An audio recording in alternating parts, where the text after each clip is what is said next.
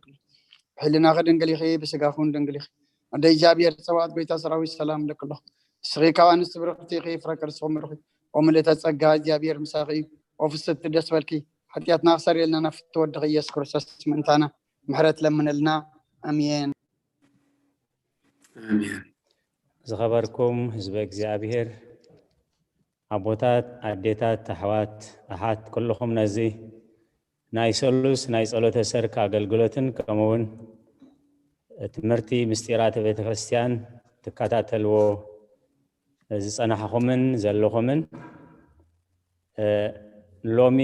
ምስጢራት ቤተ ክርስቲያን ዝምሁሩና አቦና ፕሮፌሰር አበይቀሺ አትናቴዎስ ዮመ ነቦና ፕሮፌሰር አበይቀሺ አትናቴዎስ መንፈስ ቅዱስ ዛረበሉ አንደበት ክቦም ንዓና ንሰማዕቲ ኸኣ ዝዓቁር ዘዋህልል ጥጡእ ልቢ ዝሰምዓ ናይ እዛን መንፈስ ከምውን ዘተግብር ሰናይ ሕሊና ክህበና ናይ እግዚአብሔር ቅዱስ ፍቃድ ይኹነልና አውደ ምህረት ነቦና አበይቀሺ አትናቴዎስ የወፊ ኣለኹ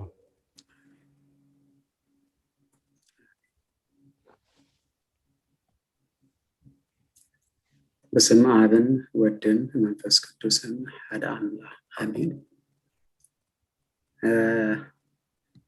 ኣብዚ መደብ እዚ ተረኺበ ነዚ ትምህርቲ ንኽብ ስለዝዓደምኩምኒ ብጣዕሚ እየ ደመስግን። ከምኡ ክብል ከለኹ ግን ዝስማዓኒ ነገራት ኣሎ ብውሽጠይ ምክንያቱ ኣብዚ ቤተ ክርስቲያን እዚ መድኃኔ ዓለም ቤተ ክርስቲያን ዋሽንግተን ዲሲ ብዙሓት አቦታት ሊቃውንቲ ዘለኹምሉ ኣብ ቅድሚኹም ጠጠው ኢለ ንኸምዚ ርዝነት ዘለዎ ዓብዪ ትምህርቲ ብዛዕባኡ ንኽዛረብ ፍቁዕ ኮይነ እኳ ኣይስማዓንን እንተኾነ ግን እቲ ኣነ ዝሓለፍክዎ ወይ ዝሓደግክዎ ነገራት ንሳቶም ንስኻትኩም ከምቲ ምልኡለይ እናሓተትኩ ነታ ትምህርቲ ክምህር ከፈትኒ ጸሎትኩም ምሳይ ይኹን ኣይፈለየኒ። እቲ ኣርእስቲ ሎሚ ዝተወሃበኒ እቲ ምስጢረ ክህነት ዝበሃል ካብተን 7 ምስጢረ ቤተ ክርስቲያን ተባሂለን ዝፅውዓ ታሓንቲ እያ። እታ ክህነት እትብል ቃል ኣብዚ ግን ንኹለን ሰለስቲአን ክህነት ተካትት ስለ ዝኾነት እቲ በእንግሊዝኛ ሆሊ ኦርደርስ the sacrament of holy orders ንዝብል ንኹሉ ብኹሉ ተካትት ትኸውን ብሙሉኡ ድማ ኣብ ዝሓፃር ግዜ ተማሂርካ ንኽትውድኡ ኣዝዩ ከቢድ እዩ። ስለዚ እንታይ ክገብር ሕልፍ ኢለ ቤተ ክርስቲያን ብዛዕባ ዘን እዚአን ምስጢራት እንታይ ከም እትምህር ምሳኻትኩም ታዘላትኒ ከካፈል ክፍትኒ ድሕሪቲ ትምህርቲ ድማ ቁርብ ግዜ ሂብና ብሕቶን መልስን መልክዕ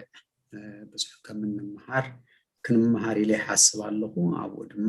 ሓገዝ ናይዞም ኣቦታት ናይ ግድን ከድልየኒ ማለት እዩ። ብትምህርቲ ቤተ ክርስቲያን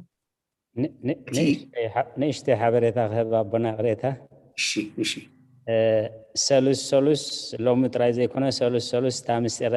ምስጢረ ክህነት ክሳብ ዝወዳእልኩም ግዜ ኩል ግዜ ክሳብ ትወዳእ ሰሉስ ንዓኹም መዲብዎ ኣሎ እዚ ጉባኤ ማለት እዩ። ስለዚህ ሎም ማዓንቲ ዘይበፅሐ ዘይወዳእ ኮይልኩም ክስታይ ከይትገብሩ ምእንቲ እዚኣ ክዘኻኽር ኢለ ድሓን ብዛዕባ ዝብልዋ ኣለኒ ኣነ እውን ድሓር ቁሩብ ድሓን ኣብ ናይ ሎሚ እግዚኣብሔር ብሰላም ጀሚሩ ሰላም ይወዳእና እሞ ናይቲ ድሕሪኡ ዘሎ ድማ ንሱ ኣለዎ በትምህርቲ ቤተ ክርስቲያን ክርስቶስ እቲ ቀዳማይን ሓቀኛን ካህን ጓሳን መምህርን ቤተ ክርስቲያን ንሱ ባዕሉ ከም ዝኾነ ተነግረና ንሱ በይኑ ሓዳግ ሓጢአት ንሱ በይኑ ምስ እግዚአብሔር ኣብ ሕብረትና ከም ዘሎ ተፍልጠና ከምኡውን እንደገና ከም ትምህርቲ ቤተ ክርስቲያን ንህዝቡ ማለት መርዓቱ ንዝኾነት ቤተ ክርስቲያን በፍጹም ሓዲጉዋ ኣይፈልጥን ኣይከሓድጋን ድማ እዩ እዚ ጥራይ ዘይኮነስ በህያውነቱ መንፈስ ቅዱስ ርእሲ ቤተ ክርስቲያን ብምዃን ህላዊነቱ ብዘየጠራጥር መገዲ ኣብ ቤተ ክርስቲያን ውሽጢ ወትሮ ይገሃድ ምስጢረ ክህነት ወይ ድማ እቲ በእንግሊዝኛ the sacrament of holy orders ኣብ ቤተ ክርስቲያን ማለት በአርከስ እቲ ውዱእ መረጋገፂ ቀጻልነት ህላዌ ክርስቶስ ኣብ ህዝቡ ኣብ ኣቅሌስያ እትበሃል ማሕበሩ ንምግላጽ ዝጥቀመላ ጳጳሳት ካህናትን ዲያቆናትን ቤተ ክርስቲያን ብዘይካ ነቲ ህላዌን ስራሕን ክርስቶስ ዝገሃደሉ ስራሕ ምግባር ኣብ ቤተ ክርስቲያን ውሽጢ ካልእ ስራሕ የብሎም እሱ ተዛዓበየ ስራሕም ከምዚ ክንብል እንከሎና ካህናት ብሓፈሹ በቲ በእንግሊዝኛ ቋንቋ the clergy ኢሉ ዝዛረቦም ንኩሉ ማዕረጋት ዘጠቃልል ስለዝኾነ ኣብዚ ድማ ካህናት ኢልና እንጥቀመሉ ስለዚ ካህናት ንሱ ከምዘየሎም ክርስቶስ ከምዘየሎ ወይ ድማ ኣብ ክንዲ ክርስቶስ ዝዓዩ ኣይኮኑን ከምኡ ገይራ ቤተ ክርስቲያን ኣይትምህረናንያ ከምኡ ገይርና ድማ ኣይንፈልጦና ወይ ድማ ንሳቶም ሲ ከምዚ ወኪል መብዛሕትኡ ግዜ ኣብ ካቶሊክ ቤተ ክርስቲያን ቪካር ኢሎም ዝጽውዕዎ ወኪል ክርስቶስ ወይ ድማ መተካእታ ክርስቶስ ወይ ድማ ወኪላት ክርስቶስ ኮይኖም ኣይኮነን ዝዓዩ ክርስቶስ ሎሚ ኣብዛ ንስኻትኩምን ኣነን ዘለናሉ ሰዓትን ደቂቃን ኩሉ ሳብን ንዘለዓለምን ኣብ ውሽጢ ቤተ ክርስቲያን ኣሎ አገልግሎት ምስጢራት ቤተ ክርስቲያን ጳጳሳት ካህናትን ዲያቆናትን ህያብ መንፈስ ቅዱስ በመቀበል ንክርስቶስ በመንፈስ ቅዱስ ንህዝቡ የግህድዎ ወኪላት ዘይኮኑ ሲ ንዑኡ ዘግህድዎ ከምዃኑ ስለዝኾነ ድማ በቶም ንሱ ዝመረጾም አገልገልቱ ክርስቶስ ነቲ ናቱ ጥራይ ዝኾነ ፍሉይ ክህነት ስራሕ ብቐጻልነት ንባዕሉ ፍጹም መስዋዕቲ ብምግባር ንኩሎም በተስብእቱ ኣሕዋቱን ኣሓቱን ዝኾኑ ናብ እግዚአብሔር አቦ የቅርቦም ናብ እግዚአብሔር አብ የቅርቦም ከምኡውን በመገዲ አገልገልቱ ክርስቶስ ናይ መምህርነቱ ስራሕ ይፍጽም በዚ ከዓ ንሱ ባዕሉ ነቲ መለኮታዊ ቃል አቦኡ ንሰብ ይእውጅ ንሱ በይኑ ንመጓሴኡ በመምራሕ ተግባር ሕያዋይ ጉስነቱ ይገብር ኃጢአቶም በምስራይ ፈውሲ ስጋን ነፍስን ስነ አእምሮን ይህብ ከም ጳጳስ ትርጉሙ ሓላው ወይ ድማ በቲ ቋንቋ እንግሊዝኛ ኦቨርሲየር ዝበሃል ሞ ከምቲ ኣብቲ ካልኣይ ጴጥሮስ ምዕራፍ 2 ፍቅዲ 25 ዝብሎ ነተን እተባረራ ኣባጊዕ ናብቲ ጓሴኤንን ሓላው ነፍሳትንን ይመልሰን እዚ ሕጂ ከም ጳጳስ እዩ ከም ዲያቆን ድማ ትርጉሙ አገልጋሊ ከም ምዃኑን ንሱ ጥራይ ድማ ንሱ ባዕሉ ጥራይ እቲ ዝተሳቀ አገልጋሊ እግዚአብሔር አቦ ከም ምዃኑ መጠን ከምቲ አብ ወንጌል ማቴዎስ ምዕራፍ 10 ፍቅዲ 28 ዝብሎ ወዲ ሰብ ድማ ከገልግልን ህይወቱ ምእንቲ ብዙሓት በጃ ከሕልፍን እምበር ከገልግልዎ ኢሉ አይመፀን ዝብለና ሓቀኛ አገልጋሊ ኮይኑ ድማ የአይ እቲ ምስጢረ ክህነት ዝበሃል ወይ ድማ በእንግሊዝኛ the sacrament of holy orders ዝብል ስም ካበይ ዝመፀ እዩ ኢልና ክንሓትት አገዳሲ ኮይኑ ይስምዓኒ እቲ ስም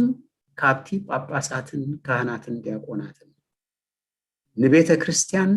በቲ ከም ተረከብቲ ወይ ድማ ንቤተ ክርስቲያን ከም ተቀበልቲ ቅዱስ ምስጢራት ትእዛዛት ንቤተ ክርስቲያን ክእዝዙ ምኽኣሎም ሕጂ ብፍላይ በታ በቋንቋ እንግሊዝኛ ምስጢረ ክህነት ወይ ድማ the sacrament of holy orders ስብል እታ order ትብል ቃል ምእዛዝ ማለት እንዲያ ንሳቶሙን እንተኾኑ ነቲ ምስጢራት ቤተ ክርስቲያን ዝእዝዙሉ አገልግሎቶም ይኸውን ጳጳሳትን ካህናትን ዲያቆናትን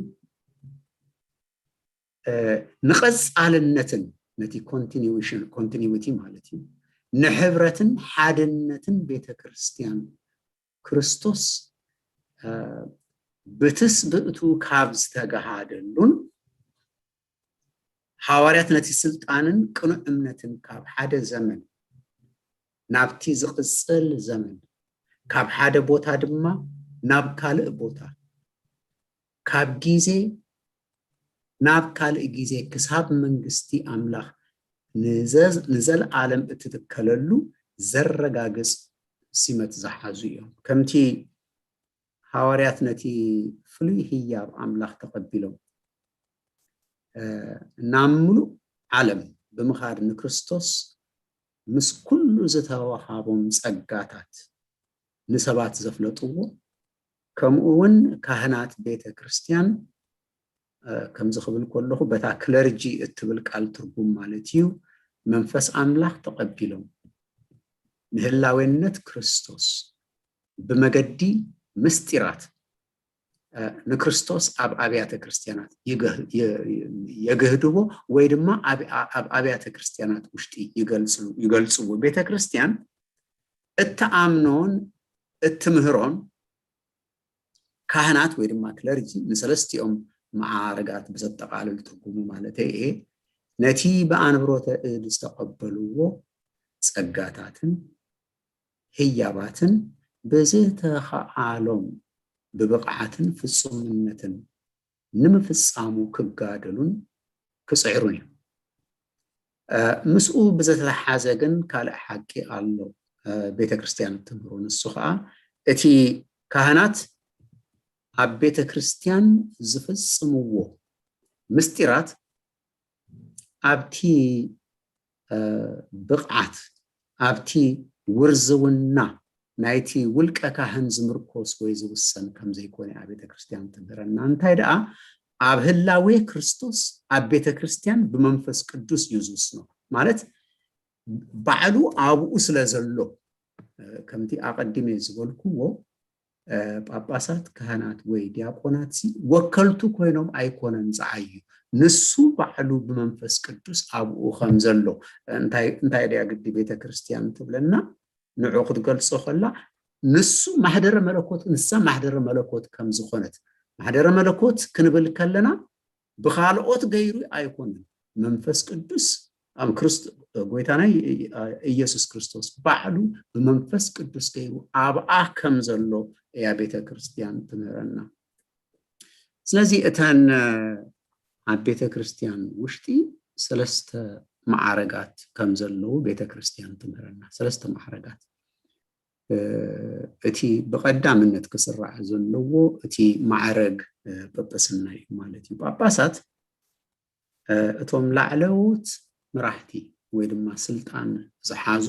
ውሉደ ክህነት እዮም ንሳቶምን ምስ ውሉደ ክህነት እዮም ዝቁፀሩ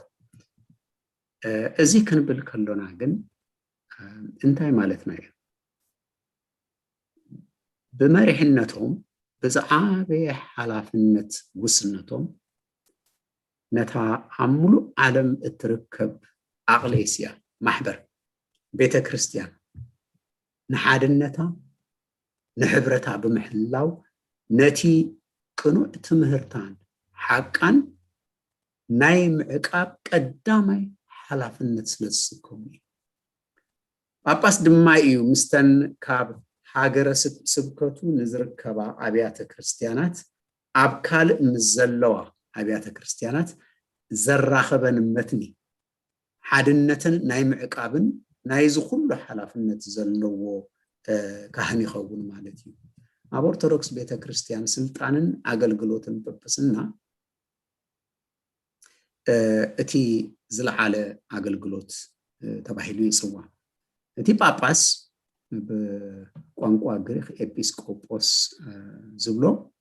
እንታይ ማለት እዩ ጓሳ ማለት እዩ ሓላው ኣባግዑ ማለት እዩ በእንግሊዝኛ ድማ ኦቨርሲየር ይብሎ ንኩሉ ኣብቲ ሃገረ ስብከቱ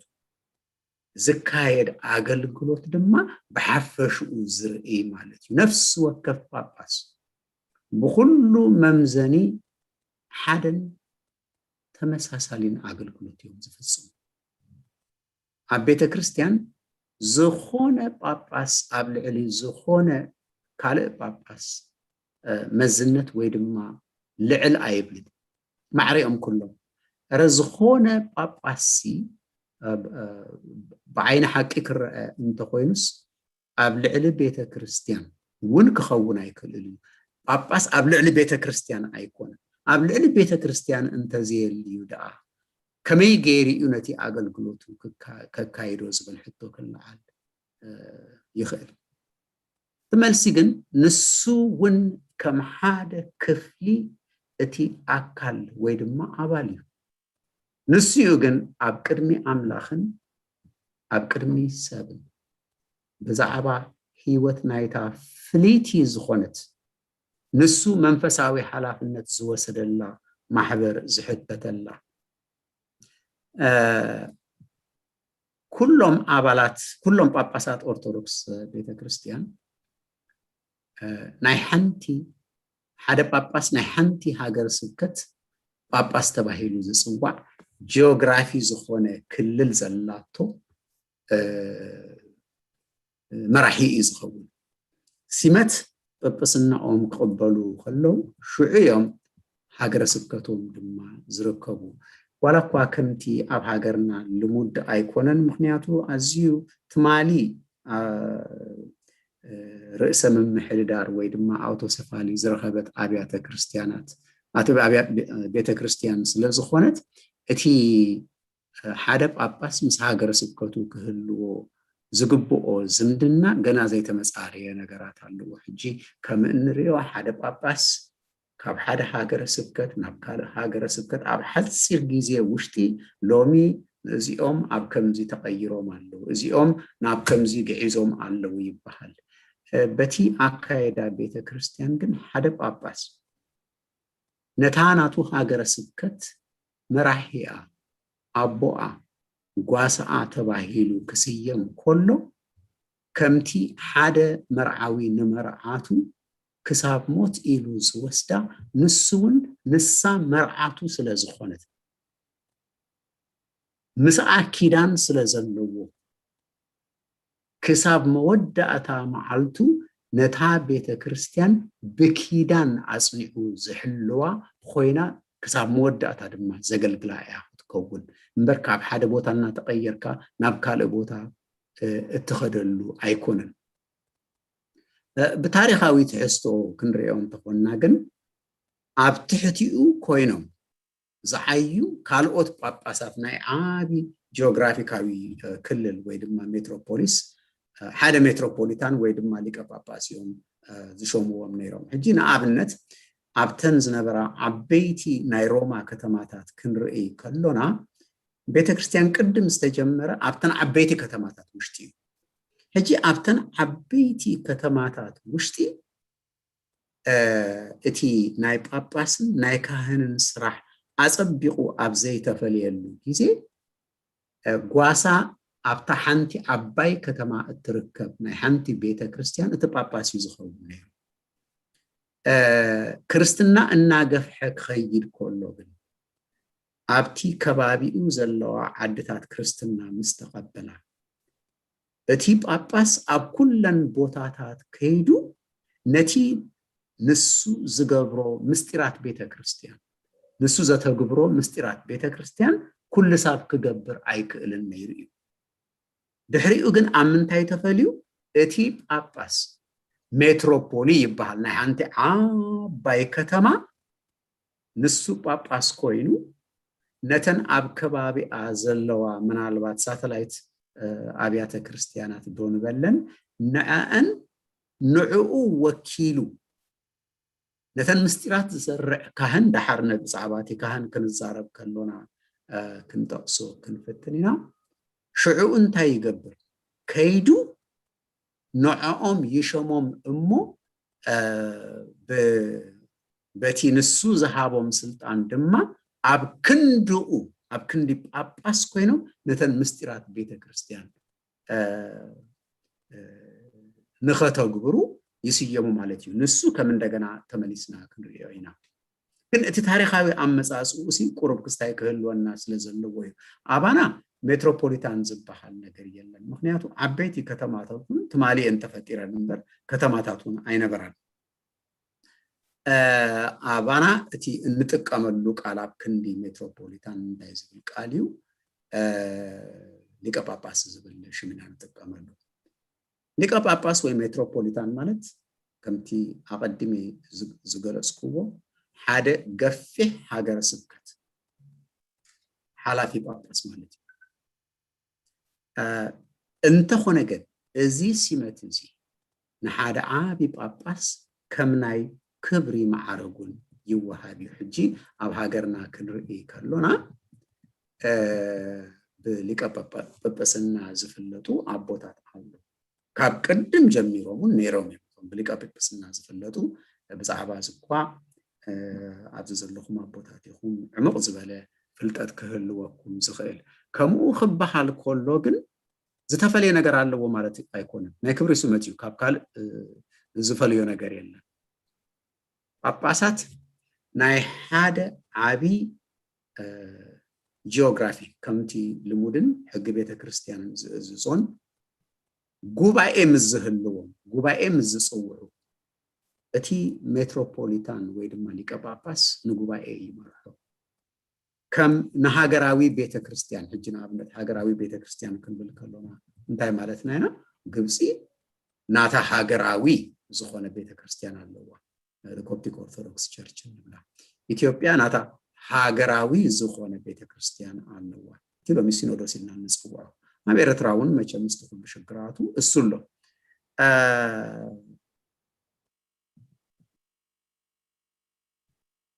ኣብዚ ጉባኤ እዚ ጉባኤ ናይ ጳጳሳት ኢና ንብል ዘለና ሕጂ መራሒ ዝኸውን ረብ እንግሊዝኛስ ፕሬዚዳንት ተባሂሉ ይጽዋዕ እዩ ፕሬዚዳንት ዝብል ቃል ካብ ምንታይ ዝመፀ እዩ ፕሪዛይድ ይገብር ኣብቲ ጉባኤ ነቲ ጉባኤ ሲ ይመርሖ ካብ ዝብል ቃል ዝመፀ እዩ ስለዚ ኣብተን ሃገራዊ ዝኾና ኣብያተ ክርስቲያናት ፓትርያርክ ይኸውን ናታቶም ኣካቢኦም ኣብ ልዕሊ እቲ ኩሎም ካብ ሃገረ ስብከቶም ዝመፁ ጳጳሳት ኣኪቡ ንጉባኤኦም ዝመርሕ ፓትርያርክ ይኸውን ማለት እዩ ከም እንደገና ኣጸቢቕና ክንጸብጠሉ ዝግባአና ነጥቢ ግን ብምፍጻም ምስጢራት ወይ ድማ ሳክራመንታሊ ብኣፈጻጽማ ምስጢራት ቤተክርስቲያን ኩሎም ጳጳሳት ሓደ እዮም ዝስርሑ ኣፈላላይ የብሎም ብምስጢረ ቤተክርስቲያንን ኣብቲ ኣብ ቤተክርስቲያን ብዘለዎም ህይወት ሓደ ካብ ሓደ ጨሪሱ ኣይበልጽን ወይ ድማ ሓደ ኣብ ልዕሊ ሓደ ኣይስራሕን እቲ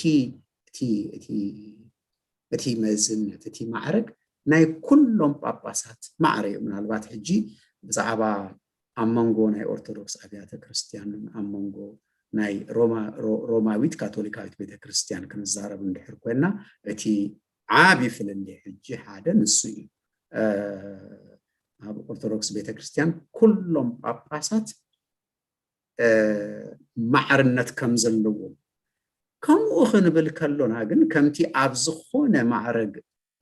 ክህነት ቤተክርስቲያን ኣብ ዲቁና ይኹን ኣብ ክህነት ይኹን ኣብ ጵጵስና ይኹን ናይ ዕድመ ኩነታት ኣሎ ብዕድመ ዝወሃብ ክብረት ኣሎ ወይ ድማ ክልተ ንኣብነት ብዕድሜኦም ማዕረ ዝኾኑ ሰባት ዋላ ብዕድሜኦምን ማዕረ እንተዘይኮኑ ትማሊ ጳጳስ ዝኾነን ቅድሚ 10 ዓመት ጳጳስ ዝኾነን ናይ ክብሪ ቀዳምነት ዝወሃቦም ኣሎ ንክብሪ ሓደ ካብ ሓደ ግን ኣይበልፅን እከሌኮ ሊቀ ጳጳስ እዩ እከሌ ግን ተራ ጳጳስ እዩ ዝበሃል ዝርርቡን የሎን ሓደ ግዜ ኣብ ቤተ ክርስቲያን እዚ ክዝውተር ንሰምዕና ጳጳስ ማለት እዩ ካብ ናይ ኣሰራርሓን ግብራውነትን ብምብጋስ ግን ሜትሮፖሊታንን ሊቀ ጳጳስን ማለት ፓትርያርክን ናብቲ ናቶም ሃገረ ስብከት ካብቲ ናቶም ሃገረ ስብከት ዝበልጽ ናይ ምምራሕን ጉባኤ ምምራሕን ሓላፍነት ኣለዎም እንተኾነ ግን ብጵጵስና ሲመቶምን ብማዕረጋቶምን ካብ ካልኦት ጳጳሳት ይበልጹ ማለት ኣይኮነን እታ ማዕረግ ጵጵስና ማዕረ እያ እትብጽሕ እቲ ዝለዓለ ኣብ ቤተ ክርስቲያን ውሽጢ ዘሎ ማዕረግ እምበኣርከስ እቲ ናይ ጵጵስና እዩ ብዛዕባ ካህናት ዝምልከት ካህናት ቤተ ክርስቲያን ማለት እቶም ብዕዮኡ ንጳጳስ ዝሕግዝዎ ኣገልገልቲ እዮም ነቲ ምስጢራት ቤተ ክርስቲያን ኣብቲ መጀመርታ ናይ ሓድሽ ኪዳን ቤተ ክርስቲያን ክትቀውም ከላ ንምስጢራት ቤተ ክርስቲያን ዝስርዕ ጳጳስ ጥራይ እዩ ከምቲ ኣቀድም ኣቢሌ ዝገለጽኩዎ ሓደ ጳጳስ ግን ኣብ ሓንቲ ቦታ ኮይኑ ነተን ኣብ ከባቢ እተን ዓበይቲ ከተማታት ዝምስረታ ዝነበራ ኣብያተ ክርስቲያናት ኣብኣታቶም እናኸደ ምስጢራት ክፍጽም ኣይክእልን ከም ሓደ ሰብ ኮይኑ ኣብዚ ዘለናዮ ዘበን ካህናት ኣብ ሓንቲ ክልላዊት ቤተ ክርስቲያን እዚ ብእንግሊዝኛ ፓሪሽ ዝበሃል ማለት እዩ ዘገልግሉ ክኾኑ ከለዉ ቅድም ግን ከምቲ ኣቀዲሜ ዝገለጽክዎ እዚ ሓላፍነት ናይ ጳጳሳት ሓላፍነት ጥራይ እዩ ካህናት ኣብታ ዘገልግልዋ ክልላዊት ማሕበር ኣብታ ፓሪሽ ዋና ስርሖም ቅዳሴ እዩ ብእንግሊዝኛ እንታይ እዮም ዘይብሎ they preside at the celebration of the liturgy ንሱ ግን ብዙሕ ነገራት ዘጠቃልል እዩ ኣብቲ ቅዳሴ ቀዲሶም መጋረጃ ክፍት ኣቢሎም ቅዳሴ ቅዱስ ኣቢሎም ምውፃእ ጥራይ ኣይኮነን ከምኡ ክንብል ከለና እቲ ዋና ስርሖም ቅዳሴ ወይ ድማ liturgical celebration እዩ እንተበልና ንምንኣኣሱ ተባሂሉ ዝግበር ኣይኮነን እዚ ስራሕ እዚ ንካልኦት ሓላፍነት እውን የጠቃልል እዩ እንታይ ዓይነት ሓላፍነት እዩ ዘጠቃልል ካህናት ይምህሩ ካህናት ይሰብኩ ካህናት ይምዕዱን ይገስጹን ኣገልግሎት ስርየትን ፈውሲን ይፍጽሙ ንኹለን ምስጢራት ቤተ ክርስቲያን ብፍላይ ነተን ንጳጳሳት ዝተሓዛ ድማ ንሱ ይፍጽመን ማለት እዩ ካህናት ነታ ናብ ዘገልግልዋ ቤተ ክርስቲያን ብመንከ ይምዘዙ ንሶም ብጳጳስ እዮም ዝምዘዙ ሓላፍነቶም ድማ ኣብታ ዝተወሃበቶም ቤተ ክርስቲያን ጥራይ እዩ ዝኸውን ኣብኣ ተወሲና ክትተርፍ ኣነ ናይ ግብፃውያን ኣዝዩ ዘሐጉሰኒ ነገር እንተልዩ ሕጂ ሓደ ካህን ንኣብነት ካብ ኒውዮርክ ተበጊሱ ናብ ካሊፎርኒያ ዘኸይድ ናቱ ጉዳይ እንተዝህልዎ ብግዳዩ ኣብኡ ከይዱ ከብቅዕ ግን ሰንበት ኣብ ሓንቲ ቤተ ክርስቲያኖም ከኣትው እንድሕር ኮይኑ ቅድሚ ምኻዱ ኣቐዲሙ ንጳጳሱ ይነግር ጳጳሱ ባሪኹ ይልእኹ ኣብታ ዝኸደላ ከተማ ድማ ቅድሚ ምብፅሑ ኣብታ ሃገረ ስብከት ንዘሎ ጳጳስ ብደብዳቤ ድዩ ብቴሌፎን ድዩ ብገለ ገይሩ ድማ ክመጽእ ምዃኑ እሞ ቡራኬ ንኽቕበል ይሓቱ እሱ ድማ ቡራኬ ይህቦ ማለት እዩ ስለዚ ብዘይ ፍቃድ ጳጳስ ዝንቀሳቀስ ካህንሲ ጨሪሱ ዳርጋን ኣባታቶም የለን እንተተባሃለ ምግናን ዘለዎ ኮይኑ ኣይስምዓኒ ካብቲ ጳጳሱን ቅድሚ ኣባ ሓንቲ ክብላ ዝደሊ ነጥብ እንታይ ኣላ ዝኾነ ካህን እታ ጸጋ ሲመቱ ንውልቁ ዝተወሃበቶ ስልጣን ኣይኮነትን ንእከሌ ተባሂላ ዝተወሃበቶ ስልጣን ኣይኮነን ካብቲ ጳጳሱን እታ ዝተወሃበቶን ማሕበር ወፃኢ ዝኾነ ስልጣን ይኹን ዝፍጽሙ ኣገልግሎት የብሉ ካብኣ ወፃኢ የብሉን ብዘይ ፍቃድ ወይ ድማ ብዘይ ጳጳስ ከምዚ ግበር እንተዘይልዎ ማለት እዩ ምዚ ኣምር ብዝምልከት እዩ ኸኣቲ ነቲ ኣብ ቤተ ክርስቲያንና ብዛዕባ ታቦት ብዝምልከት ክንዛረብ ንኽእል ንሱ ነፍሱ ዝኸኣለ ዓብይ ትምህርቲ ኣለዎ ግን ኣብዛ ናይ ሎሚ ትምህርቲ ቁርብ ትንክፍ ኣቢለያ ክሓልፎ ዝደሊ ሓንቲ ነጥብላ እሳ ድማ ሓደ ጳጳስ ንሓደ ካህን ሲመት ሂቡ ኣብታ ዝተወሃበቶ ቤተ ክርስቲያን ከገልግል ክሰዶ እንከሎ ምስቲ ምልኣኹ ማለት እዩ ብዕምቆት ንምርዳእ ኣብ ካልኦት ኦርቶዶክሳውያን ኣብያተ ክርስቲያናት እንታይ ከም ዝገብሩ ቁሩብ ክንርእዮ ይደሊ ነፍሲ ወከፍ ብካህን እትምራሕ ማሕበር ወይ ድማ ቤተ ክርስቲያን ኣብ መንበረ ታቦቶም ዝንበር አንቲሜንሲዮን ዝበሃል ብጨርቂ ዝስራሕ ብፍሉይ ጨርቂ ዝስራሕ ብጳጳስ ድማ ኮንሰክሬትድ ዝኸውን ዝባረኽ ጳጳስ ድማ ኣብኣ ዝፍርመላ ከም ታቦት ዝግልገሉ ኣለዎ እዚ አንቲሜንሲዮን ከም ቤተ ክርስቲያን ተኣኪቦም ኣገልግሎት ንኸካይዱ ካብ ጳጳስ ፍቃድን ስልጣንን ብምቕባል ሕጋውነቶም ዘርኢ እዩ በዚኣ ሕጋውነት ናይታ ቤተ ክርስቲያን ህላዌ ዝረጋገጽ ማለት እዩ በታ አንቲሜንሲዮን ትበሃል ማዕረ ናይዚ ንሕና በታቦት እንፈልጦ ኣብ ቤተ ክርስቲያንና ብዘይ እዚ አንቲሜንሲዮን ወይ ድማ ብዘይ እዚ ታቦት እቶም ህዝቢ ተኣኪቦም ዝኾነ ናይ ቤተ ክርስቲያን ኣገልግሎትን ምስጢራትን ንኽፍጸም ሕጋውነት ጨሪሱ የብሉን ዝኾነ ጳጳስ ካብተን ኣብቲ ናቱ ሃገረ ስብከት ዘለዎ ኣብያተ ክርስቲያናት ውደት ክገብር ከሎ ኣብ ሓንቲ ቤተ ክርስቲያን ክኸይድ ከሎ እታ ቀዳመይቲ ዝገብራ ነገር እንታይ ምዃና ትፈልጡ ነታ ሕጋውነት ናይቲ ቤተ ክርስቲያን ሕጋውነት ናይቲ ካህን ሕጋውነት ናይቲ ምስጢራት ቤተ ክርስቲያን እተረጋግጽ ወይ ድማ እተርኢ ነታ አንቲሜንሲዮን ወይ ድማ ታቦት ገሊጹ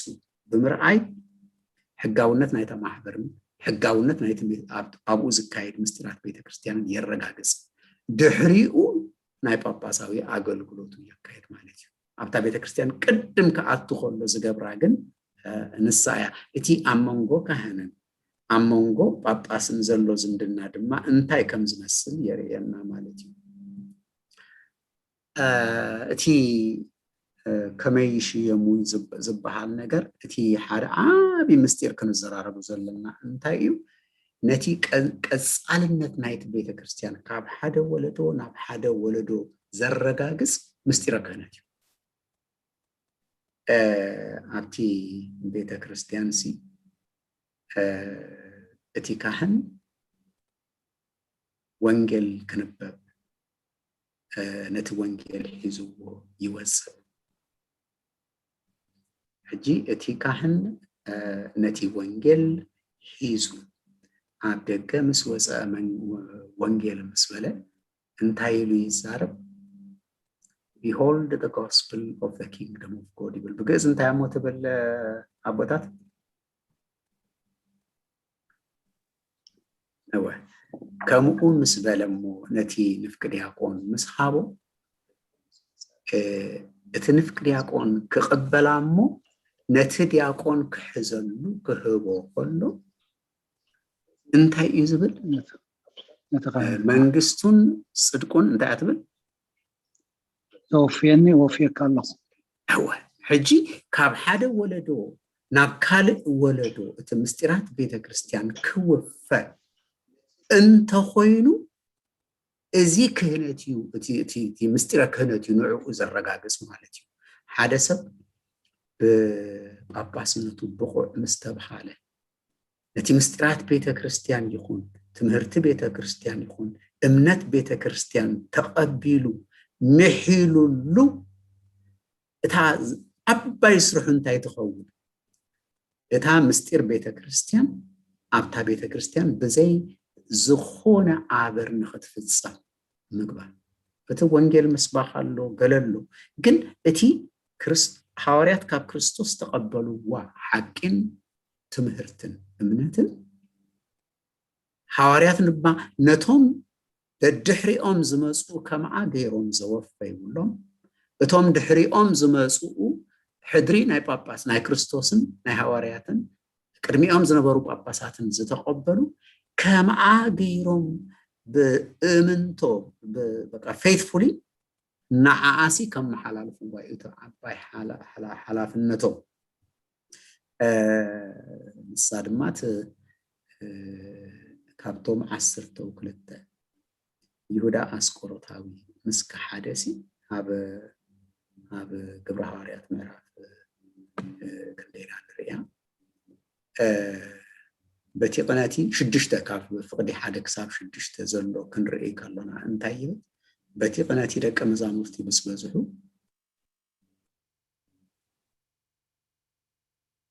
እዚ ኣና ምንታይ ክንከይድ ከለና ሕጂ ትሕብር መስለኩም ናብታ ነታ ናይ ክህነት ክውድእ እሞ እቲ ይሁዳ ኣስቆሮታዊ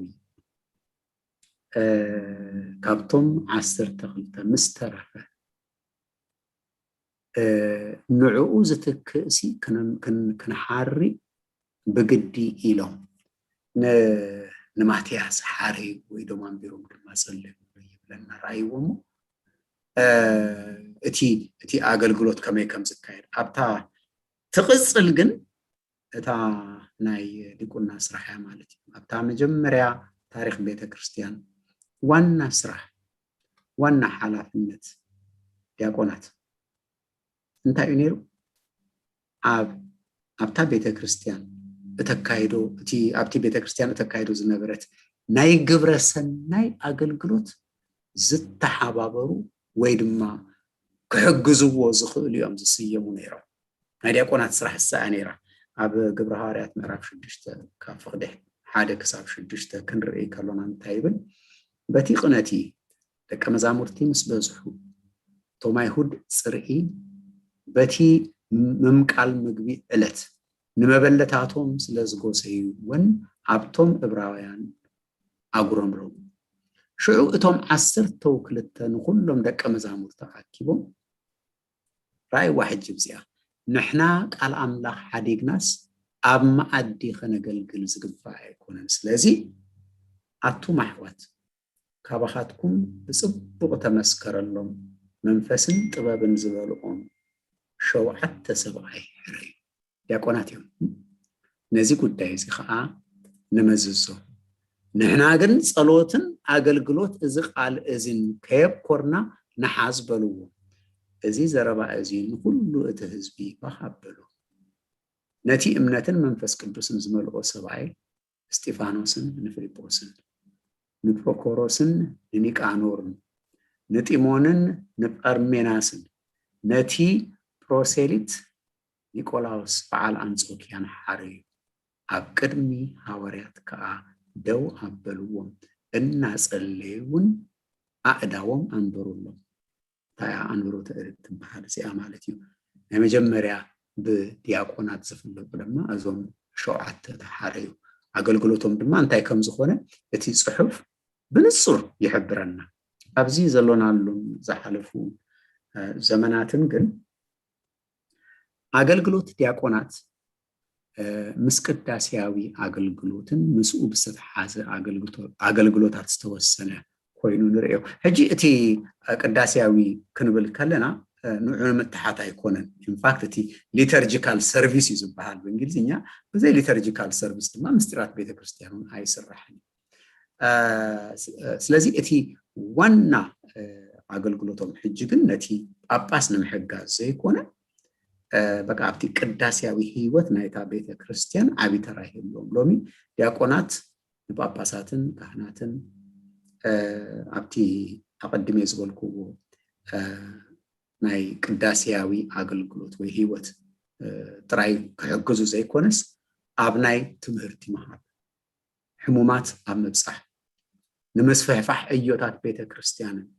ካልእ ከም ረድኤታዊ ዝኣመሰለ ኣገልግሎቱን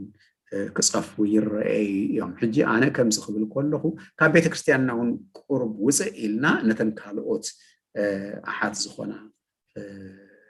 ኣብያተ ክርስቲያናት ወይ ዲያቆናቶም ክንርኢ ከለና እዞም ዲያቆናት ብቐጥታዊ መገዲ በቤተ ክርስቲያን ካብ መንጎኦም ተመሪጾም ዝስየሙ ይኾኑ ሕጂ ዲያቆናት ክንብል ከለና ሓንቲ ድቁና እያ ዘላ ግን እብለኩም ቤተ ክርስቲያን ድማ ብጥበብ ነቲ ማዕረግ ከተብፅሖም ክትብል እንከሎ ንኣብነት ንፍቂ ዲያቆን ዝበሃሉሉ እዚኦም ስፔሻል ብሌሲንግ ነቲ ማዕረግ ዝቕበሉ እዮም ማለት እዩ ካብዚኦም ሕጂ ከምዚ ካብ ምእመናኑን ወንጌል ክሰብኩ ዝኽእሉ ብቡራኬ ይስየሙ እዮም ኣብ ብዙሕ ኣብያተ ክርስቲያናት ኣብ ብዙሓት ኣብያተ ክርስቲያናት ሎሚ ካብ ምእመናን ቡራኬ ብምቕባል ድማ ዝተፈላለየ ኣገልግሎትን ዝወሃቡ ሰባት ኣለው ንኣብነት ኣብቲ ናይ ክልላዊ ቤተ ክርስቲያን ጉባኤ ዝምረፁ ሰባት እሳቶም ጥራይ ዘይኮኑ ነቶም ንኡሰ ክርስቲያን ትምህርቲ ብምሃብ ንጥምቀት ዘቀራርብዎም ካብቶም ሳልቶስ ወፃኢ ድማ እቶም መዘምራን ዝበሃሉ ዋላቶስ እቶም ብግብፃውያን ሳልቶስ ኢሎም ዝፅውዕዎም ከምኡውን ናይ ዝተፈላለየ ኣብ ትሕቲ ቤተ ክርስቲያን ውሽጢ ዝካየድ ኣገልግሎት ንክመርሑ እውን ብቡራኬ ይወሃቦም እዩ እቲ ስልጣን ማለት እዩ ሕጂ ንኣብነት ናብዚ ዝመፅእ ዘሎ ናይ ወርሒ 6 ዕለት 12 እቲ ቤተ ክርስቲያን ክባረኽ ከሎ ካብ ቤተ ክርስቲያንና ገለ 10 ዝኾኑ መንእሰያት ክመፅኦም ማለት እዩ እዚኦም ኣብቲ ዝተፈላለየ ናይ ዲቁና ኣገልግሎት ዝርከቡ ገሊኦም ቁርብ ዓመታት ዘገልገሊኦም ኣብኡ ዳርጋ ዘየገልግሉን የብሎምን ኣብቲ ቤተ ክርስቲያን ውሽጢ ይመፅሎ ማለት እዩ ንሱ እውን ሓደ ኣብነት ይኸውን ከምቲ ኣቐዲሜ ዝተዛረብክዎ እዚ ትምህርቲ እዚ ገፊሕ ትምህርቲ እዩ ንኩለንሲ ሓደ መዓልቲ እናሃብና ክንመሃረለን ምኽኣልና ብዙሕ ዝጎደለ ነገራት ከም ዘሎ ይርዳእኒ እዩ ግን ክሳብታ መወዳእታ ናይዛ ዝተዋሃበትኒ ሰዓት ድማ ብሕቶን መልሲን ቁርብ ዕሙቕ ዝበለ ርድኢት ክህልወና ንፈትን ስለዚ ኣብዚ ሕጂ ንሕቶን መልስን እቲ መድረኽ ንኸፍቶ እግዚኣብሔር ይሓግዘና ኣብኡ ድማ እዞም ኣቦታት መቸም ክሕግዙኒ ተስፋ ገብር ከምዚ ተወጠር ዝኾነ ሕቶታት ክኸውን ከሎ ኣብ ገፀይ ኣንብብ ኣቢልኩም እቶ በሉ ዳእሺ ራይ ኣቦና ኣበይ ቀሺ ኣትናቴዎስ ዕድመ ቤተ ክርስቲያን ተቐቢልኩም ምስቲ ዘለኩም ፅዑቕ ዝኾነ ናይ ሞያን ናይ መንፈሳዊ ኣገልግሎትን نقول أصابيكم أبز قدوس جبائي بمركبكم بسم أبوتات بسم سبخة جبائي بسم كله نازو قلقلوت زي ساتف لباو مسجانا يقرب زي عميق زغنا تمرتي بيت خريستيان كا كم زعينت أقلقلوت بجبائي هو هاب دارجا ناي مجمّريا جزية يو كبهالي كال ብዙሓት ቤተ ክህነት ይኹን ምእመናን ከዓ ብዕምቆት ይከታተልዎ ኣለው ስለዚ ፍሬኹም ክትርእዩ ዘለኒ ተስፋ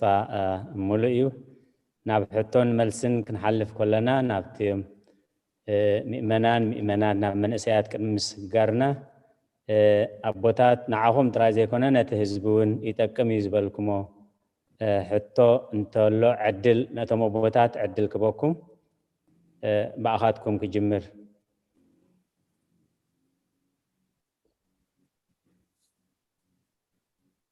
أبيك أشتزفهم كمونا أبيك أشولة تنسائه أبزي صنحر استي نعاهم ترايزي كونس نهت زكاة تلزلو قبائه تحتو مستحاتة تمالسس نبزحات كتاكمي تبلو أرستي نعاهاتكم قدم عدل كهب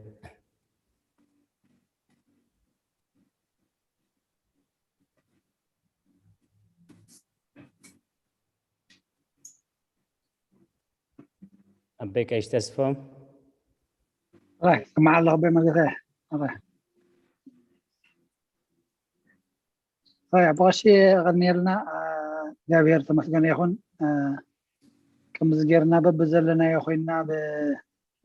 بتكنولوجيا بزفترة لنا جابير بحنتي ما أدخلنا خنا كافر زجبرة خبر مسكنا نعمل يخون فحن نقولنا وقت قمنا سلازخل كم تزبر الخيط بقتي ناي من محل لاف كابت حدا نابت حدا أتي كان ريخهن كم تم معي كم كرسوس كوينو إنه هو إنجيل منقص السماوات يلون خهن نحد نتي نفكي خهن يهبو موت نفكي خهن ما اتزوفيني كم تقبل علي كوينو اتزوفيني أو في كله حويدي أقوني لها لومي أترانوسن ويدي بوديوم كوينو من بابي نمبر تي ديابقوني أبروس وجيرو كان دم ببونة وانجيل مالتي حجي ثناي هاوريا وسنسلت مزز لنا يكون تاعنا بيت كريستياننا تي دوزه بلنا زلو دما زمن محل فزي يقرص سلازلو يمو اسكي كما يجير كما جلس كاي زلنا يكون تاع انتي اب كم زي يكون تاع دو ابيلنا زلو مسؤ خوين دما مزز زلو كون تاع حجي خنتاك نقبر يتقبانا هاوريا وسنسلتنا نعقب ترى مؤمنان ترى كهنات والتراتم باباسات نزل نجرزسي كسب كندي ما حسيتهم زلوا أبتي ناي إمنتنا سرعات مو كم يقرنا نتححزو مزز لنا يخونتات يشتي أبره تتبللنا والكبر أنا عملها يخون صبو تمرتينا تمهيرنا يغني اللي أبوك الشيء أبزي زحلف سمونسي حدا مصحف ينبب نيرسي أبت مصحف انتي يبت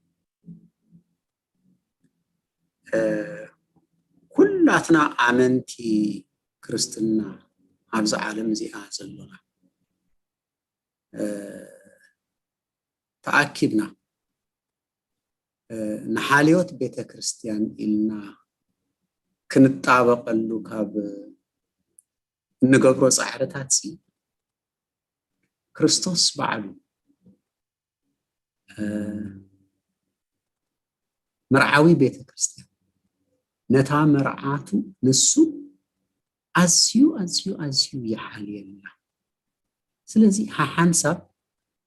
كمزي تي قالسي خكاير كله نبأسي زخيد عينت قالسي ويدما عمصر راف زبصح عمزل لاب زبصح عينتون بقى قالسي يكايديو تناي سب منفساب وقاتو كله اتي زبلص مسارح يغنا اتزي تاخس املاح كابانا زبلص نتا ቤተ ክርስቲያኑ يحالي الله دقيتات سيقولون انتخونوا اي كحيلو وان يوم إلو تسفاحبوا الناس لازلو بتي تسفى مسرت اتي ناتنا قدامي مسارح ناي باباسات بيت ابوتات ጥራይ ዘይኮነ ናይ ካህናቱን ጥራይ ናይ ካህናት አቦታቱን ዘይኮነ ናይ አሕዋት ዲያቆናትን ምእመናኑን ጥራይ ዘይኮነ ናይ ኩላትና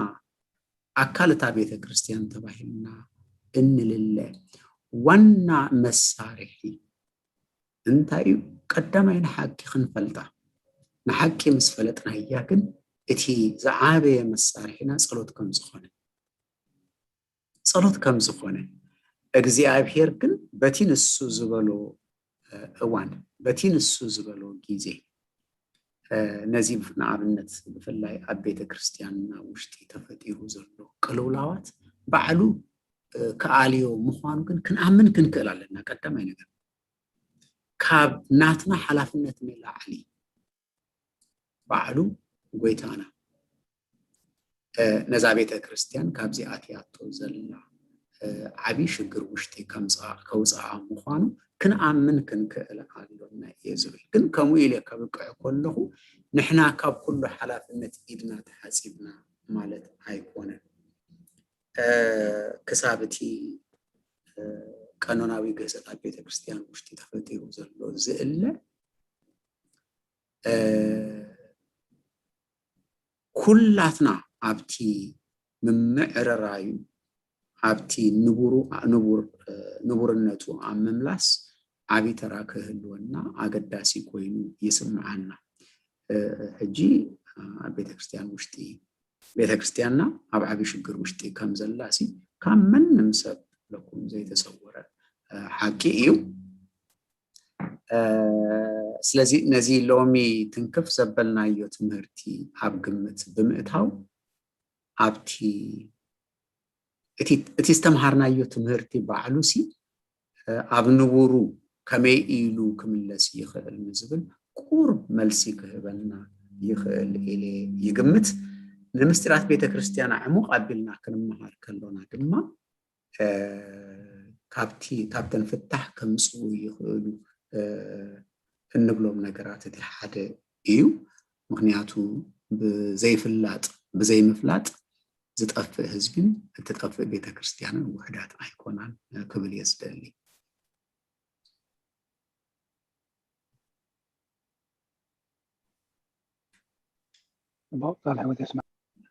ቃለ ሕይወት የስማዓልና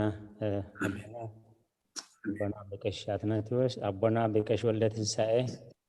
ዕድል ክህበኩም ናብ ካልእ ቅድሚ ምስጋደይ ብዛዕባ ዝፀንሐ ርእሲ ዝኾነ ሕቶ እንተሎ ኣቦና ሕራይ ክብሪ ይሃበለይ ኣነ ከዓ ነዞም ብዘይ ምቁራፅ ዝከታተሉ ዘለው ኣብ ርሑቁን ኣብ ቀረባን ዘለው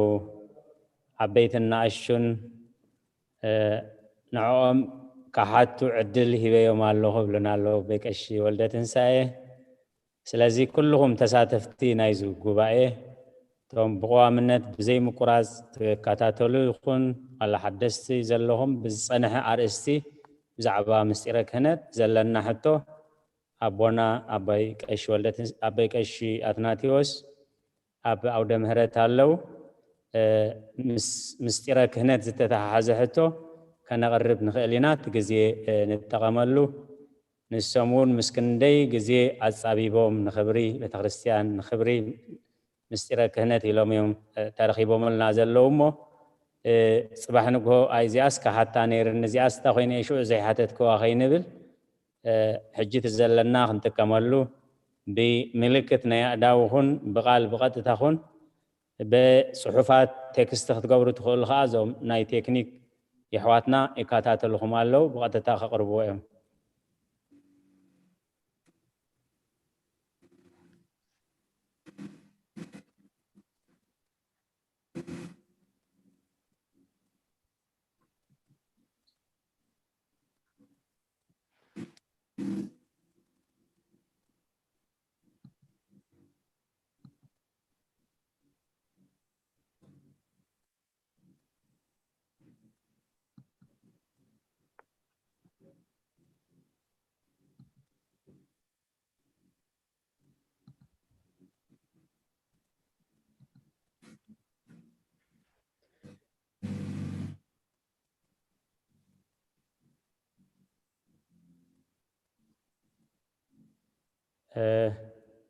حراي اما كيس السعمبر كساب زدالو أنا حنتي نشتي حتى قرب أبونا فقاد تخينو نقول له بره كهانا لنا تي بقال እግዚአብሔር መሰረት بسرعات قدس بيت ክርስቲያን ቤተ ክርስቲያን ብቁዕ ካህን ኢላ ትሾሞ ወይ ከዓ ትቐብኦ እንታይ ብዙሕ ነገር እኳ ዘድል እንተኾነ ተንቀንዲ ክማላእ ዘለወን እንታይ የነ እኔ ሰማዕትና ግልጽ ክኾነሎም ምእንቲ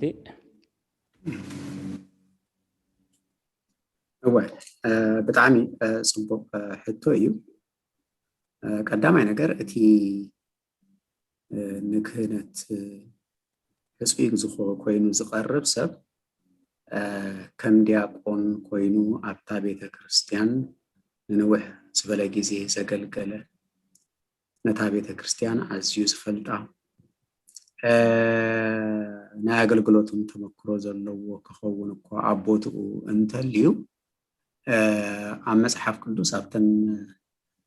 ቅዱስ ሐዋርያ ጳውሎስ ኣብ ክልተ መልእኽትታቱ ዝገልጸን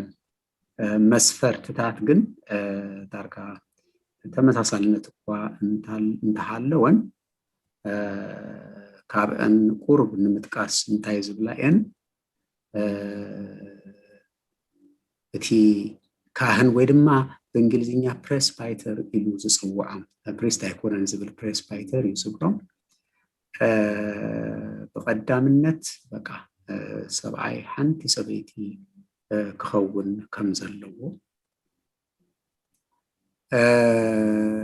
ካብኡ ሓሊፉ ነቲ ምስጢር ቤተ ክርስቲያን ተረዲኡ ኣብ ምትግባሩ ድማ ኩሉ ክእለት ዘለዎ በቶም ኣብ ደገ ዘለዉ በቶም ካብ ቤተ ክርስቲያን ወፃኢ ንዘለዉ ሰባቱን ብፅቡቅ ሚዛን ዝረአ ሰብ ምዃኑ ናይ ገንዘብ ስስዐ ዘይብሉ ክኸውን ከም ዘለዎ ኣብ ከም መስተ ዝኣመሰለ ነገራት ድማ ኣብኡታት ኢዱ ዘየእቱ ፈታዊ ገንዘብ ዘይኮነ ሕድሪ ናይታ ዝተቐበላ ብፍላይ ድማ ካብ ሕድሪ ክንብል ከለና ሕድሪ እቲ ቃል ኣምላኽ ዝተቐበሎ ድማ ብግቡእ ክስታይ ዝብል ማለት እዩ ኣብ ተግባርነቱ ዝተግህ ኢሉ እዩ ዝፅሕፎ ኣብ ድቁናውን እንተኾነ ዝተፈለየ ኣይኮነን ሓቂ ንምዝራብ እንተኮይኑ ስለዚ ቤተ ክርስቲያን ብፍላይ ድማ ኣብቲ ሕጋ ኣብቲ ሕጊ ቤተ ክርስቲያን ተባሂሉ ዝተፅሓፈ ሎሚ ናታ ናይ ባዕላ ነዚ ዘመን እዚ ኣብ ግምት ዘእቱ መዐቀኒታት ድማ ተነብር እያ ካብተን ብዙሓት ውሕዳት ግን እዘን ዝጠቐስኩወን እየን እግዚአብሔር ድማ ንዑ ብቑዓት ይግበረና ብሓቂ እንተኮይኑ ብፀጋ ኣምላኽ እምበር ኣነ ብቑዕ ይግባኣኒ እዩ ስለዝተገባኣኒ የተቐቢለዮ ክብል ዝኽእል ሰብሲ ጨሪሱ የሎን ነቲ ንካህን ዝወሃብ ኣገልግሎት ንካህን ዝወሃብ ሓላፍነት ክንሪኦ ከለና ይግባኣኒ ክብል ኣይክእልን እዩ ኣቦና ብፁዕ ኣቦና ኣቡነ መቃርዮስ ክህነት ክህቡ ከለዉ ብዙሕ ግዜ እናነብዑ እዮም ዝህቡ ንምንታዮም እናነብዑ ዝህቡ ክህነት ክንብል ከሎና ኣብ ምንታይ የእትወኩም ከም ዘለኹ ኣብ ዓብይ መከራ ዘለዎ ህይወት የእትወኩም ከም ዘለኹ መስዋዕቲ ዘለዎ ህይወት ተኣቱ የእትወኩም ከም ዘለኹ ይፈልጥ ስለዝኾንኩ እዮም ዝብሉ ኣነ ኣብቲ ክህነት ዝተቐበልኩሉ ግዜ ሓንቲ ዓባይ ሰበይቲ ምሳና ንነዊሕ ግዜ ዝተመላለሳ እየን በላ እምበኣር ኣብ ፀሎት ግን ድማ ዘክራኒ ከዛረበን ከለኹ እንታይ ዝብል መልሲ ሂበናኒ መቸም ከምቲ ሐዋርያ ጴጥሮስ حدا جيزي حاليوت زمسل قنافة نازئتون قاليو تقال انتهي لنا سي شعو دكتور يمزورو لي دكتور انتهي قدس الميل كابز نقر زيادة انتهي يمزرو زلو شعو عبتي بيت كريستيان وشتي بزح چنكت كمزلو بزح مكرا خمزلو بزح بقى ازينتين سلازلو سي انت توكاس إلكا سرح كنا سرح كازي تنبر إلى ناري اتيز ملس كلن ملسي دما كساب لومي يذكرو هاي كم أنا أنت زخون سي أو حقخن جن أزيز تسوعنا لكو نكبرت إنه وسدو هيكون نوردت نسكيات نمسرفتي نمعسرتي كساب موتون إن نصوعلو كنصوعلو إن نخل سيماتيو تواهبولنا بأو خريئي وخلقه مچم مانس حق خن كمو مبلكن جن حنساب مچمتي صعويت مسمس ما يقبلون ايتبلني خا كتقبلوا كمو نتقويزو تجمرو بصقا املاح دما بتقويزو خا بصلوت كن تراي ذكراني لين حالي فيها معناتيو سلازي بحسيرو كمو كملسو خيل ثم عبد زلخ مابوتات من لعبلو دحان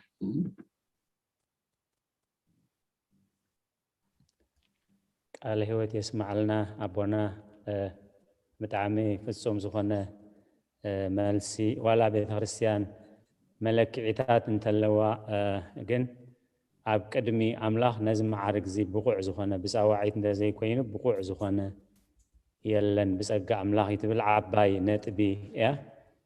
ولا بسرعة قداس يون كم عينت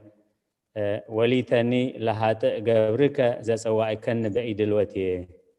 نعين حتى باريخها نزي قبا أن قلقلوت زسوع خاني أبا انتاي كمسكر دل أبونا بوبشنو دا أبزي أخبز حقلو وليتني لها لأني العبد كالخاطئ قبل خلو أبزي أكينو بعب قداسي أحلفني يوم مالتي هو بزح جزية كحتة تخلو خا بزح جزية تقدس خلهم تحقوشنا نسأمن حمى بزي أمسنا بعهم كأمس بلوم لكع كم زاز بلكم أجرهم يوم ملي سوما مالتي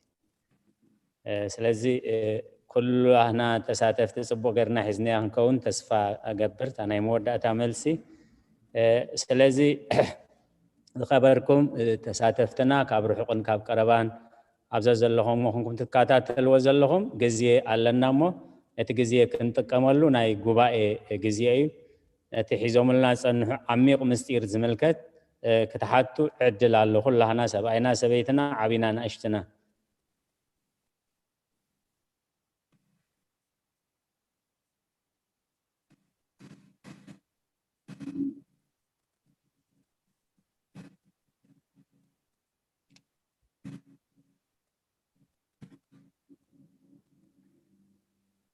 بلو دحان تاسعاتون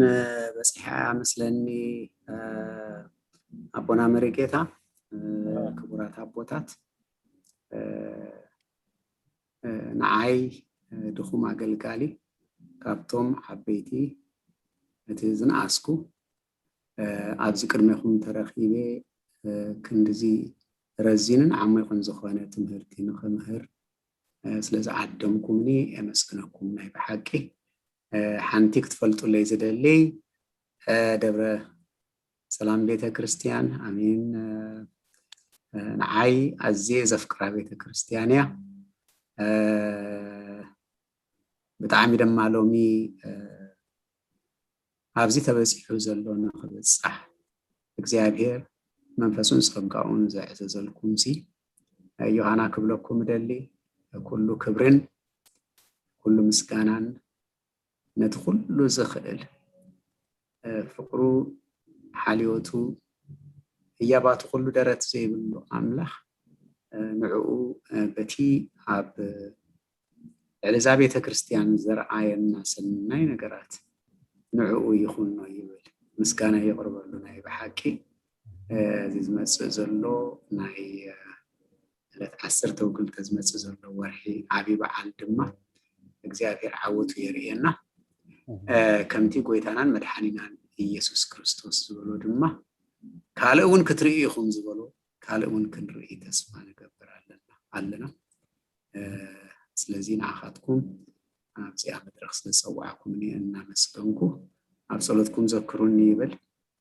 ብጣዕሚ ደስ ዘብል እሺ ሕራይ ኣቦና ምናልባት ከቢድዎም ይዝኸውን እምበር ሰዓት ኣኺሉ ሕቶታት ንዝመጽእ እንዳበልና ኢና ነሰጋግሮ ነርና ኣብ ዝመጽእ ግዜ ከዓ ተዳልዮም ክመፁ ተስፋ ክገብር እየ ስለዚ እታ ሰሉስ እታ ምስጢረ ክህነት ብሙሉኣ ተወዲኣ ክሳብ ትብልዋ ሰሉስ ዕድል ክንህብ ኢና ኣብ መንጎ ምስጢር ስራሕትኩም ቅሩብ እንድሕር ክስታይ ኣጋጢሙ ሶኒ ኣብ ዘሎ እንድሕር ዓዲኩምና ንግዚኡ ካልእ ግን መደባት ገርና እታ ሰሉስ ክንሓልፋ ኢና እታ ምስጢረ ክህነት ክሳብ ትውዳእ ግን ምክንያቱ ከምዚ ንብሎ ዘለና ክሳብ ሕጂ በብመገዱ ኣብ ቤተክርስትያን በብመገዱ ንግዚኡ ዘጥምቐላ ዘሳልማ ክትረክብ በብግዚኡ ክወሃብ ፀኒሑ ሕጂ ግን ብፍላይ ከምቲ እግዚኣብሔር ዝፈቕዶ ብስልጠና መለክዒ ጌርካ ናይ 2 ዓመት ድዩ ናይ 3 ዓመት ብዛዕባ ምስጢረ ክህነት ትምህርቲ ሂብካ ነዚ ዘማልኡ በዚ ዝቕብኡ ደረጃ ዝበፅሑ ብዙሕ ትልሚ ስለ ዘሎ በታ ቤተክርስትያን እዚኣ ትምህርቲ እዚኣ ብጣዕሚ ከተገድሰና እያ ምክንያቱ ከምቲ ዝበልኩሞ ነቲ ኩሉ ምስጢራት ዝፍፅም እንድሕር መዓርግ ሕጋዊ መዓርገ ክህነት ዘለዎ ኣቦታት እንድሕር ኮይኖም እቶም 6 ምስጢራት ብግቡእ ክፍፀሙ እንተዳ ኮይኖም ከዓኒ እዚ ብቕዓት ናይዚ ኣገልግሎት እዚ ብጣዕሚ ወሳኒ ስለ ዝኾነ ሰሉስ ንዓኹም ወፍያት ከም ዘላ እዚ ጉባኤ ደጊመ ከዘኻኽር ደሊ ማለት እዩ እግዚአብሔር መስኩላትና ይሁን ድሓር ምንም ኣይኮነን ድሓር ክንዘራረብ ኢና ዓበይ ቀይሕ ወልደ ትንሳኤ ከዓ ኢዶም ኣልዒሎም ኣለው ዕድል ክህቦም እየ እተው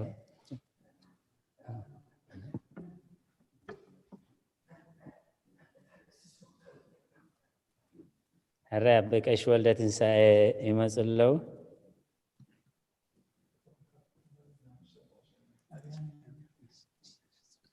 ጠናበላ ኣቦና ጠናሃበልና ኣቦና ቀኒኹም እግዚአብሔር ይመስገን ክብሩ ይስፋ ሕራይ ቃለ ህይወት የስማዓልና አሜን ما سمعنا كنبرلو እግዚአብሔር ይحግዘና ሞንታ ክብል ደልየስ ናይ በሐቂ እቲ ተን ምስጢራት በብሓደ እንዲና ክንመሃረን ፀኒሕና ግን ናይ ኣምላኽ ስራሕ ግድ ኮይኑ ድማሲ ምስቲ ሕጂ ለንቅና ኣብ ቤተ ክርስቲያንና ተፈፂሙ ዘሎ ካልኣይ ግህሰት ምሻም ፓትርያርክ እታ ምስጢረ ክህነት ድማ ወቅታዊ مرجنا ديكون نام سيناسي بجزء إن ده محلالفت جن نيجي أبيهر سرحيو ما نيجي بحكي تتمر تحدي شيء كونن زنبرأيو نتي بيت كريستيان نبب بجزء زوار دالو زلو صارجن نتهم منا نادم ما كم تفلتت سلازي اللي زخلو نبيت كريستيان أدر عوري دوازلو عجسنا نيجي بحكي وقتاويتيا كم تزبلكم مرما تنشوا عتم استيرات كفت أمان تخينن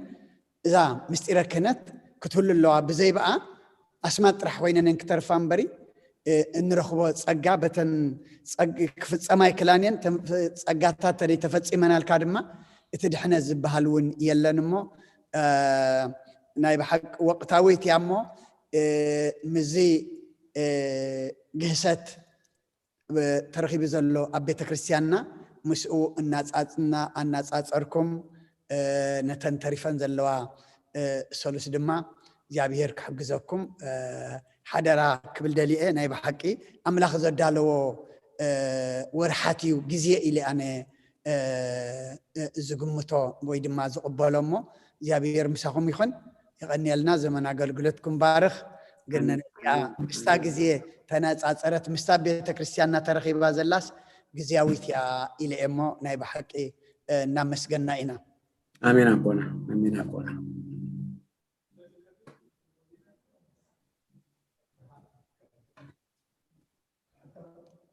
حراي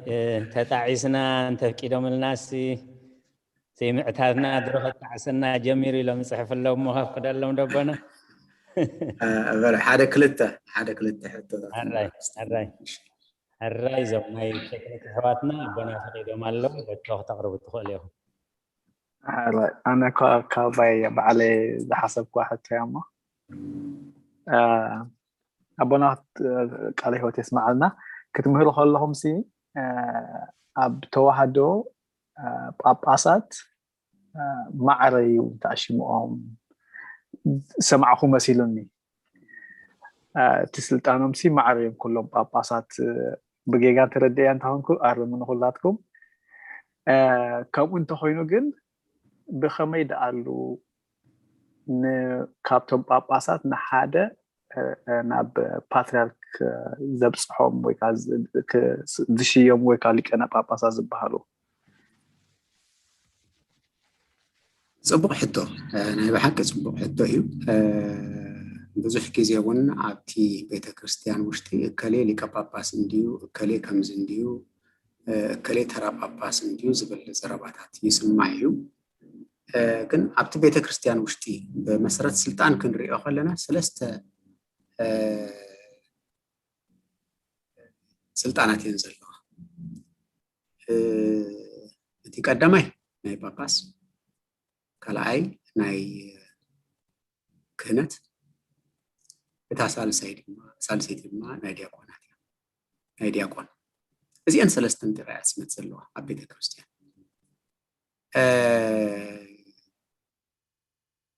حدا باباس كجبرو زخل كلا باباس يجبروي بعدمي بتمكرو زمس في اللياتي اللي وخون تاليك باباس تبل شمون ناتا ناتا خستيال وانبر كاببسنا نلعلي كجبرو وزخل نبر يلون حجي اتي كم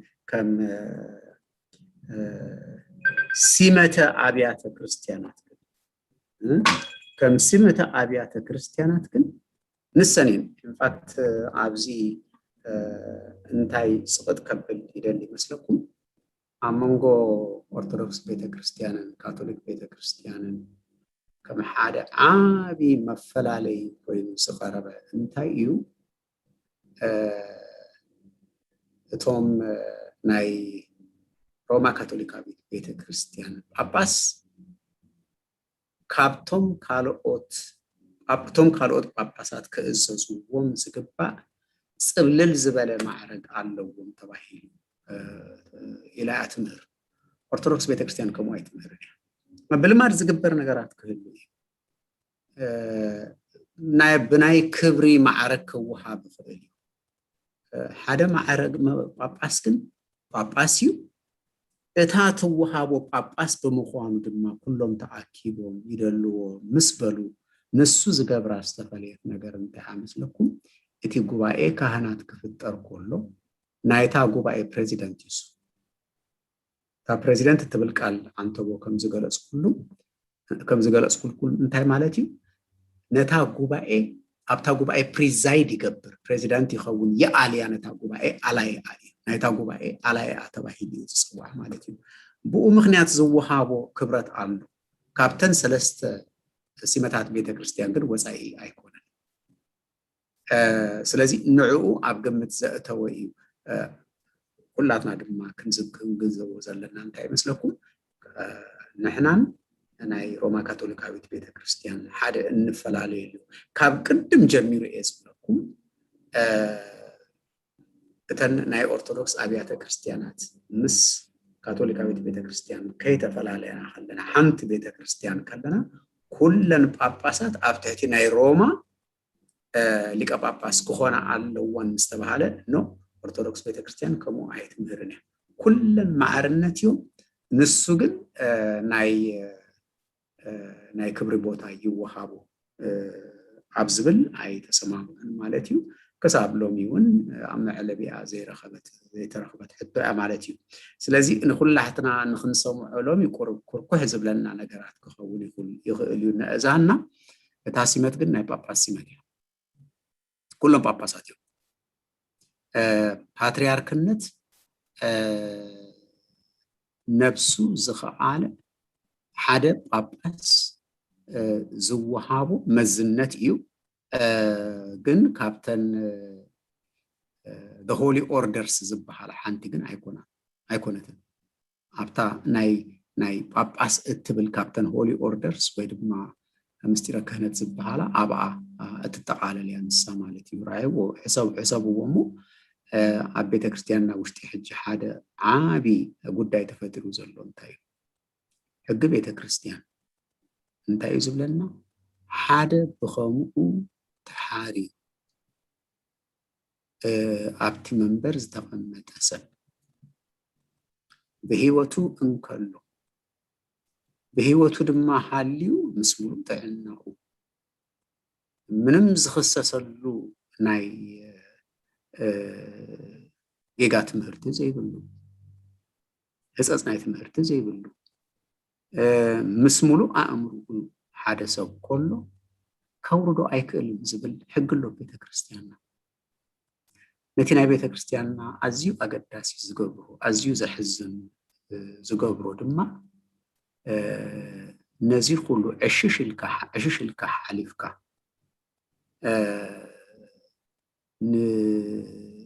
ንፖለቲካዊ መሳርሒ ንክኸውን ንሓደ ፓትርያርክ ደሊኻ ንሓደ ውሪድካ ዝሰማምዓካ ንኽትሸይም ንሱ ዓብዪ ግህሰት ከም ዝኾነ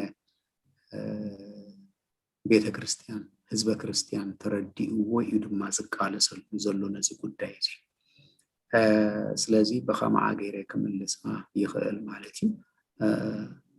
ፓትርያርኩን እንተኾነ ጳጳስ እዩ ግን ካብታ ጵጵስና ድማ እታ ኦነረሪ ፖዚሽን ድማ ናይ ፓትርያርክነት ኣላቶ ንዓ ድማ ምንታይ ዝጥቀመላ ኣብቲ ሲኖዲካል ቤተ ክርስቲያን እንዲና ንሕና እቲ ዝለዓለ ስልጣን ዘለዎ ድማ እቲ ሲኖዶስ ወይ ድማ ጉባኤ ጳጳሳት እዩ ነቲ ጉባኤ ጳጳስ ግን ዝመርሖን ዝዓልዮን እቲ መንበር ዝወሃቦ ድማ ጳጳስ እዩ ግን እታ ሲመት ስቲል ጳጳስ እያ ካብ ጵጵስና ዝለዓለ ክስታይ ኣይኮነን ማለት እዩ ሓደ ፓትርያርክ ኣብ ሓንቲ ቤተ ክርስቲያን ክህሉ ዝግባእ ጳጳሳት ብዙሓት ክህሉ ይኽእሉ እዮም ሓደ ፓትርያርክ ግን ንሙሉእ ዘመኑ ዝሕረ ሓደ ፓትርያርክ ጥራይ እዩ ክህሉ ዝኽእል ስለዚ ካብተን ሰለስተ ወፃኢ ድማ ኣይኮነን ማለት እዩ ቃልዮት የስማዕና ይቀኒል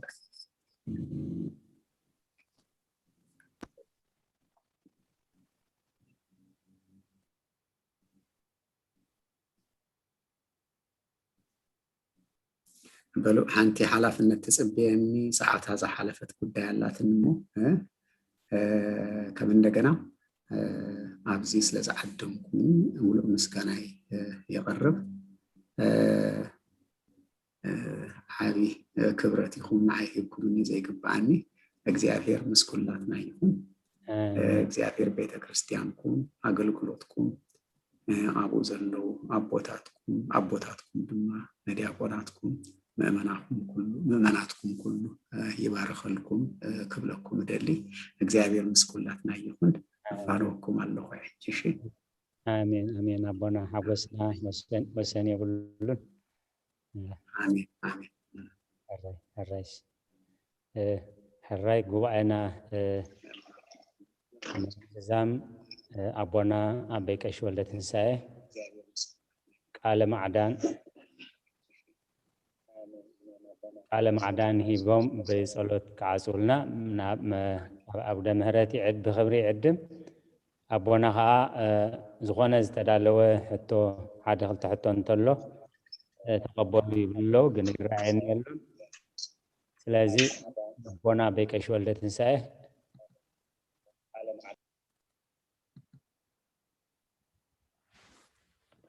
ኣቦና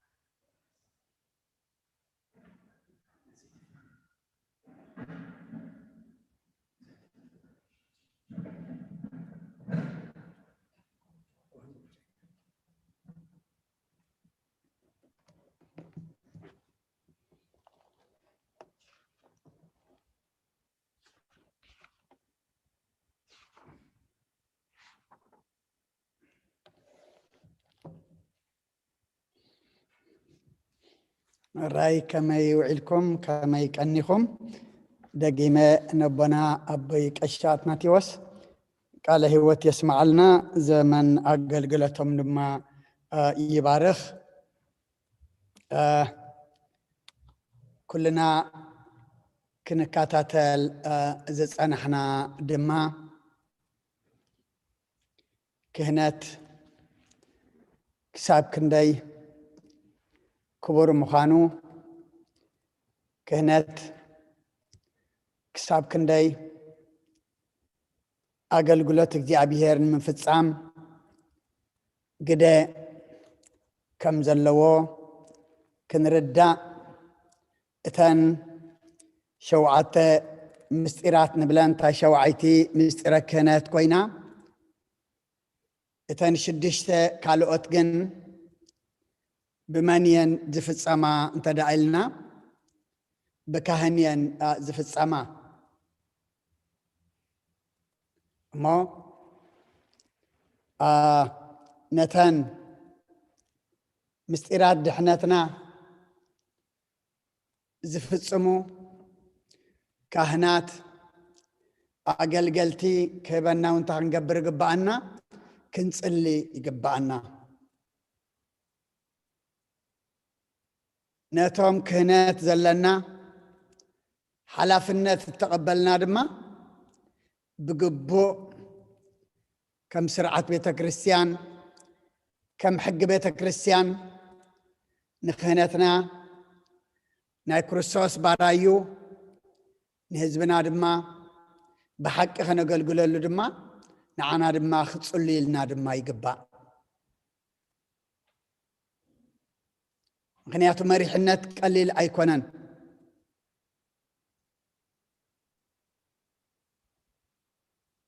نمصوع شم ويدما نمغويتات ايكونن تايدا اب እግዚአብሔርን አመንጎ ሰብን ንምቀረራብ ንምምሃር ሰብ ፈጣሪኡ ክፈልጥ ፈጣሪኡ ፈሊጡ ድማ ካብ ፈጣሪኡ ምድራዊ በረኸትን زالعالماዊ ህይወት ክረክብን እዩ እቲ ናይ ካህን ስራሕ እሞ ኩልና ንኽህነትና ንሓላፍነትና ከምቲ ዝመሓልናሉ ከምቲ ተቐበልናዮ ንክርስቶስ ባራይኡ ንምእመናን ድማ መሪሕና ነብስናውን መሪሕና ገጽ ኣምላክ ከነርኢ ኩልኹም ድማ ጸሊልና بصلت كنعصينا اتا ناي سلام مستبقو غيرنا قدمي بصلت معصاوي بسنبت نصبح ربع كمون عربي اقلقلت يبلنان إلنا نيرنا بهاجر سبكت تدالون كل زخون ربعا حمسن عربن نيرو كاب على 10 شعته علات عسران حدن كاب صباح كساب عرب مالتي جن تغيروا سلازلو نمعاس معلتي كم مخانو بتوم ناي تمرت كوميتي خبرنا ايو حجي جنا صباح تبيت كريستيان ناس جبرا قلقلت علونا مهللا كاب ساعات شدشت جميرنا مالتيو عربون كومو اتا تمرت مصحف قدسنا وانجيل يوحنس معرفت الشعات اينا زلنا كاب ساعة شوعة دما عربي